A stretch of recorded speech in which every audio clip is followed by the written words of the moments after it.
নমস্কাৰ বন্ধু বান্ধৱীসকলে জিৰাগীতিলৈ আপোনালোকক স্বাগতম।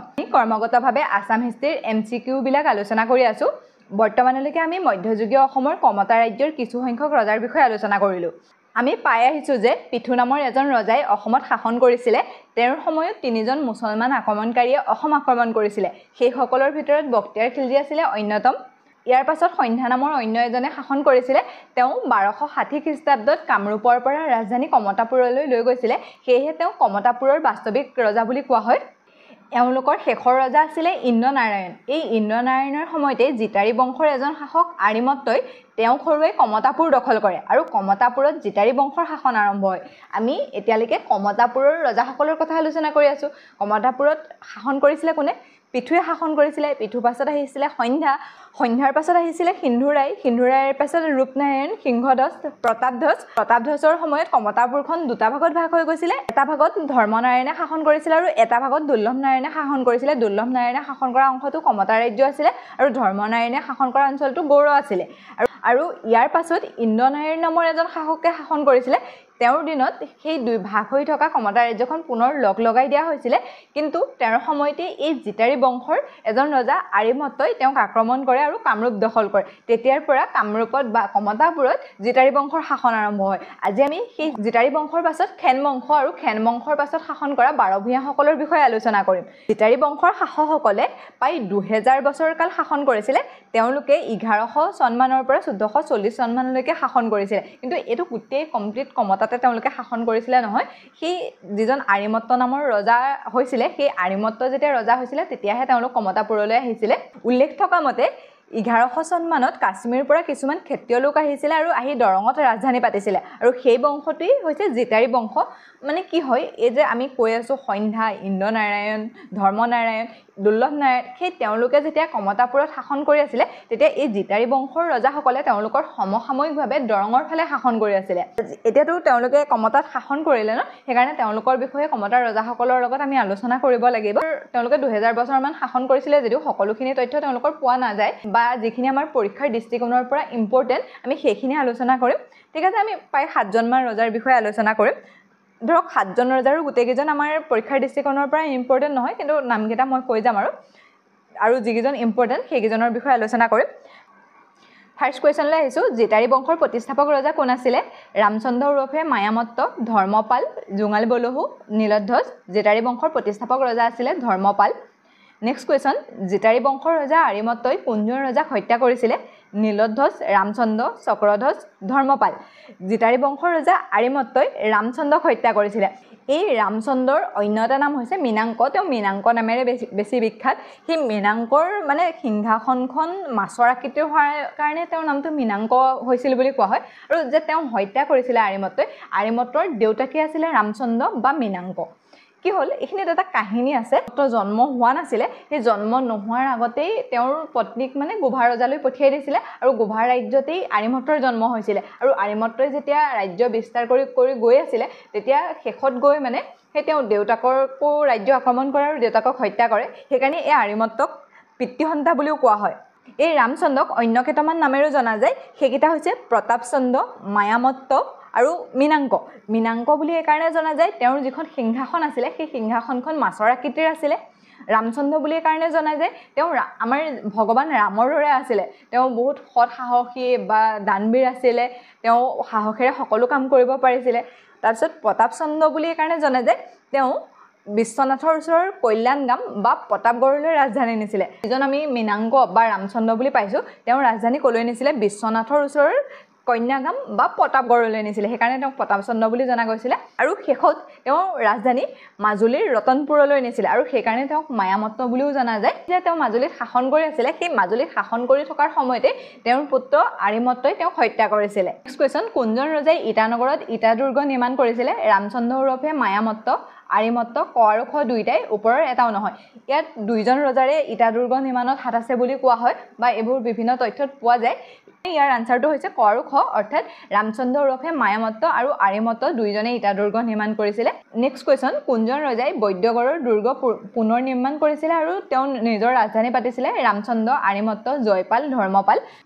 এই আৰিমত্ত নামৰ যিজন ৰজা আছিলে সেই আৰিমত্তই তেওঁ বৈদ্যগড়টো পুনৰ নিৰ্মাণ কৰিছিলে আৰু তাতে তেওঁ ৰাজধানী পাতিছিলে আমি এতিয়ালৈকে ৰাজধানী ক'ত ক'ত পাইছোঁ প্ৰথম ধৰ্মপালে যেতিয়া শাসন কৰিছিলে বা প্ৰতিষ্ঠাপক ৰজা ধৰ্মপাল আছিলে তেতিয়া ৰাজধানী আছিলে দৰং মই সেইটো ক'বলৈ থাকি গৈছিলে ধৰ্মপালৰ সময়ত ৰাজধানী আছিলে দৰং তেতিয়া মীনাংক ৰজা হ'ল বা ৰামচন্দ্ৰ ৰজা হ'ল তেতিয়া তেওঁ প্ৰতাপগড়লৈ বা কল্যাণগামলৈ ৰাজধানী আনিছিলে আৰু পাছত তেওঁ ৰতনপুৰলৈ ৰাজধানী আনিছিলে আৰু তাৰ পাছত যেতিয়া আৰিমত্ত ৰজা হৈছিলে তেওঁ বৈদ্যগড়লৈ ৰাজধানী আনিছিলে সুধিব পাৰে মানে জিতাৰী বংশৰ কোনকেইটা ৰাজধানী হয় দৰং প্ৰতাপগড় ৰতনপুৰ আৰু এই বৈদ্যগড় আৰু এইজন ৰজাই যিজন আৰিমত্ত বুলি কৈছোঁ সেই আৰিমত্তই ইন্দ্ৰনাৰায়ণক হত্যা কৰি কমতালৈ তেওঁলোকৰ ৰাজধানী লৈ গৈছিলে মানে তেতিয়াৰ পৰাই এই আৰিমত্ত দিনৰ পৰাই কামৰূপত জিতাৰী বংশৰ শাসন আৰম্ভ হৈছিলে ঠিক আছে এইটো মনত ৰাখিবা তেওঁৰ লগত ৰিলেটেড এইটো বহুত ইম্পৰ্টেণ্ট কুৱেশ্যন তেওঁ ৰাজধানী ক'লৈ নিছিলে বৈদ্যগড়লৈ এইটো সুধি থকা দেখা যায় যে বৈদ্যগড়লৈ ৰাজধানী কোনে নিছিলে আৰিমত্তই আৰু তেওঁ কাক পৰাস্ত কৰি পেলাই কমতাপুৰ দখল কৰিছিলে ইন্দ্ৰনাৰায়ণক পৰাস্ত কৰি কমতাপুৰ দখল কৰিছিলে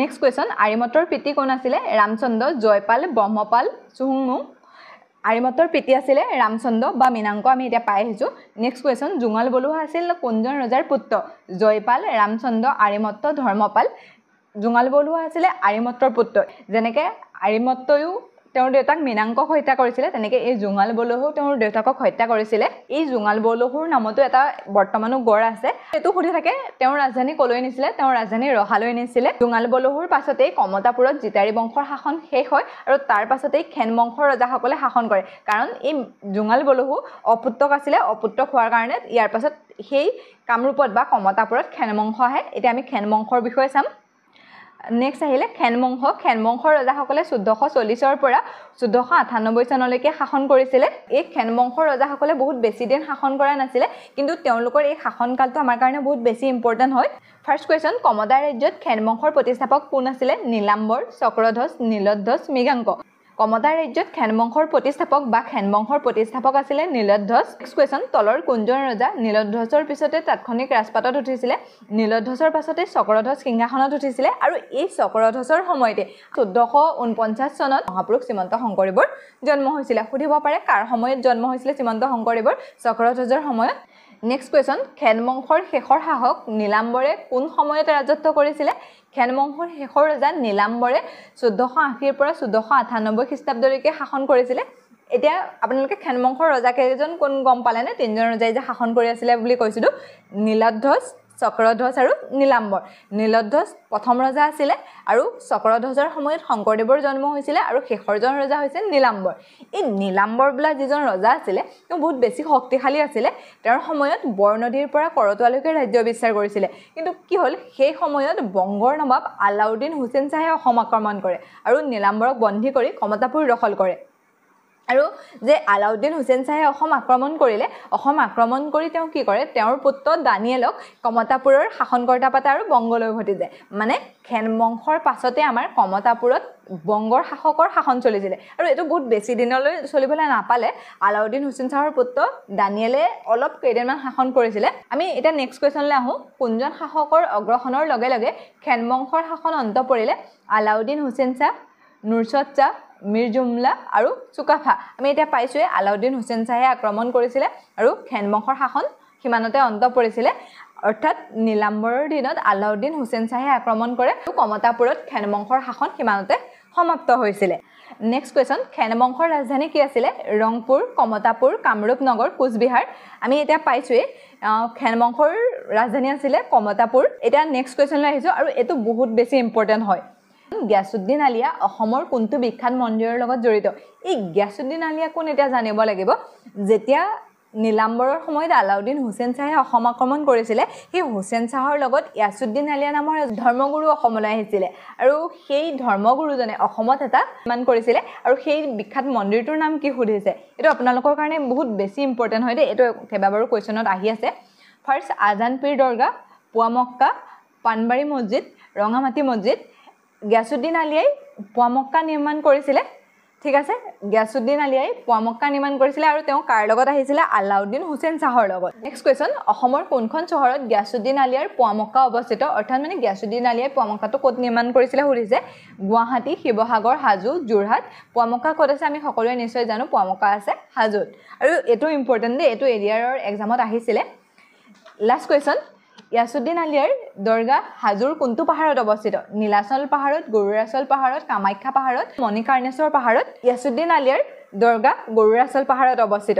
ঠিক আছে এতিয়া যে আমি পাইছোঁ এই আলাউদ্দিন হুছেইন শাহৰ পুত্ৰ দানিয়েলে অসমত শাসন কৰি আছিলে দানিয়েলে যেতিয়া শাসন কৰি আছিলে তেতিয়া কমতাপুৰত অৰাজকতাৰ সৃষ্টি হৈছিলে আৰু অফক'ৰ্ছ হ'বই ন এজন বিদেশী লোকে আহি পেলাই ইয়াত শাসন কৰিছে আমাৰ ৰজাক হত্যা কৰি পেলাই ইয়াত শাসন কৰিছে অৰাজকতাৰটো সৃষ্টি হ'বই আৰু সেই সময়ত কি হৈছিলে এই 12 ভূঞাসকল বহুত শক্তিশালী আছিল অকল 12 ভূঞা বুলি নহয় বহুত জাতি জনগোষ্ঠীয়ে তেওঁলোকৰ বা দানিয়েলৰ বিৰুদ্ধে বিদ্ৰোহ কৰিছিলে তাৰ ভিতৰতে 12 ভূঞাসকল অন্যতম এই 12 ভূঞাসকল কোন আছিলে আপোনালোকৰ মনত আছেনে বাৰু যেতিয়া আমি প্ৰথম কমতাৰ ৰাজ্যৰ ৰজাসকলৰ বিষয়ে পঢ়িছিলোঁ তেতিয়া দুজন ৰজাৰ নাম পাইছিলোঁ এজন হৈছে ধৰ্মনাৰায়ণ এজন হৈছে দুৰ্লভ নাৰায়ণ সেই ধৰ্মনাৰায়ণ আৰু দুৰ্লভ নাৰায়ণৰ সময়ত কমতাপুৰ ৰাজ্যখন ভাগ হৈ গৈছিলে আৰু ধৰ্মনাৰায়ণে গৌড়ত শাসন কৰিছিলে আৰু দুৰ্লভ নাৰায়ণে কমতাত শাসন কৰিছিলে তেওঁলোকৰ মানে যিখন সন্ধি হৈছিলে সন্ধি অনুসৰি ধৰ্মনাৰায়ণে গৌড়ৰ পৰা 12 ঘৰ ভূঞা লোকক পঠিয়াইছিলে কমতাপুৰলৈ বা কমতাপুৰলৈ তেওঁলোকৰ সন্ধি অনুসৰি আহিছিলে 12 ঘৰ ভূঞা লোক আৰু সেই 12 ঘৰ লোকৰ ভিতৰত এজন লোক বহুত শক্তিশালী আছিল তেওঁৰ নাম আছিল চান্দিবৰ ভূঞা আৰু যিজন আছিল আমাৰ শংকৰদেৱৰ আজু ককা সেই চান্দিবৰ ভূঞা বা সেই 12 ঘৰ লোকে সেই সময়ত নগাঁও বা বৰদোৱা স্থায়ীভাৱে বসতি স্থাপন কৰি আছিল আৰু তেওঁলোক আছিল জমিনদাৰ বা মুখিয়াল শব্দৰ অৰ্থ হৈছে ভূমি অধিকাৰী মানে তেওঁলোকৰ ভূমি অধিকাৰ আছিল বা জমিনদাৰী আছিল সেই কি হৈছিল যেতিয়া দানিয়েলে শাসন কৰিছিল সেই সময়ত সেই 12 ভূঞাসকলে তেওঁলোকৰ বিৰুদ্ধে বিদ্ৰোহ কৰিছিল আৰু তেওঁলোকৰ অধীনলৈ নিছিল কিন্তু তেওঁলোকে বহুত বেছি দিন শাসন কৰিবলৈ নোৱাৰিলে আৰু তাৰ পাছতে 1515 চনত হাৰিয়া মণ্ডলৰ পুত্ৰ বিশ্বসিংহই কমতাপুৰত কোচ ৰাজ্য প্ৰতিষ্ঠা কৰে কোচ ৰাজ্য আগৰ পৰা চলি আহিছিলে কিন্তু 1515 চনত 12 ভূঞাসকলৰ পাছতে কমতাপুৰ কাৰ্যদখললৈ আহিছিলে কোচ বংশ তাৰ পাছত কমতাপুৰত কোনে শাসন কৰিব কোচ ৰজাসকলে শাসন কৰিব ঠিক আছে আজি আমি পঢ়াখিনিৰ মাজত ইম্পৰ্টেন্ট কেইটা এবাৰ চাই লওঁ জিতাৰী বংশৰ ৰজাসকলে কেতিয়াৰ পৰা কেতিয়ালৈ শাসন কৰিছিলে 1100 পৰা 1440 লৈকে শাসন কৰিছিলে তেওঁলোকে প্ৰায় 2000 বছৰ শাসন কৰিছিলে কিন্তু তেওঁলোকৰ 7জন মান ৰজা আমাৰ কাৰণে ইম্পৰ্টেন্ট হয় জিতাৰী বংশৰ প্ৰতিষ্ঠাপক আছিলে ধৰ্মপাল জিতাৰী বংশৰ এজন অন্যতম ৰজা আৰিমত্তই ইন্দ্ৰনাৰায়ণক হৰুৱাই তেওঁলোকে কমতাপুৰ দখল কৰিছিল আৰু সেই আৰিমত্তই তেওঁৰ পিতৃক হত্যা কৰিছিলে যিজনৰ নাম আছিল ৰামচন্দ্ৰ বা মীনাংক জিতাৰী বংশৰ অন্যতম ৰজা ৰামচন্দ্ৰ আৰু আৰিমত্তই ইটানগৰৰ ইটা দুৰ্গ নিৰ্মাণ কৰিছিলে আৰিমত্তই বৈদ্যগড়টো পুনৰ নিৰ্মাণ কৰি তালৈ তেওঁ ৰাজধানী লৈ গৈছিলে জিতাৰী বংশৰ শেষৰ ৰজা আছিল জুঙাল বলহু অপুত্ৰ হোৱাৰ বাবে ইয়াৰ পাছত খেন বংশই কমতাপুৰত শাসন কৰিছিলে খেন বংশৰ 3জন ৰজাই শাসন কৰিছিলে সেইকেইজন হৈছে নীলধ্বজ চক্ৰধ্বজ আৰু নীলাম্বৰ নীলধ্বজ হৈছে প্ৰতিষ্ঠাপক ৰজা চক্ৰধ্বজৰ দিনত শংকৰদেৱৰ জন্ম হৈছিল আৰু নীলাম্বৰ এই বংশৰ শেষৰ ৰজা নীলাম্বৰৰ সময়ত আলাউদ্দিন হুছেইন শাহে অসম আক্ৰমণ কৰিছিল ইয়াৰ পাছতে তেওঁৰ পুত্ৰ দানিয়েলক কমতাপুৰৰ শাসনকৰ্তা পাতি তেওঁ বংগলৈ উভতি গৈছিল আলাউদ্দিন হুছেইন শাহৰ লগত গিয়াছুদ্দিন আলিয়া নামৰ এজন ধৰ্মগুৰু আহিছিল আৰু যিয়ে হাজোত পুৱামক্কা নিৰ্মাণ কৰিছিল আৰু শেষত দানিয়েলক হত্যা কৰি 12 ভূঞাসকলে কমতাপুৰ দখল কৰিছিল কিন্তু কম সময় শাসন কৰাৰ পাছতে কমতাপুৰত 1515 চনত হাৰিয়া মণ্ডলৰ পুত্ৰ বিশ্বসিংহই কোচ ৰাজ্য প্ৰতিষ্ঠা কৰে ঠিক আছে আজিলৈ ইমানতে এৰিছো অন্য এটা ভিডিঅ'ত লগ পোৱাৰ প্ৰতিশ্ৰুতিৰে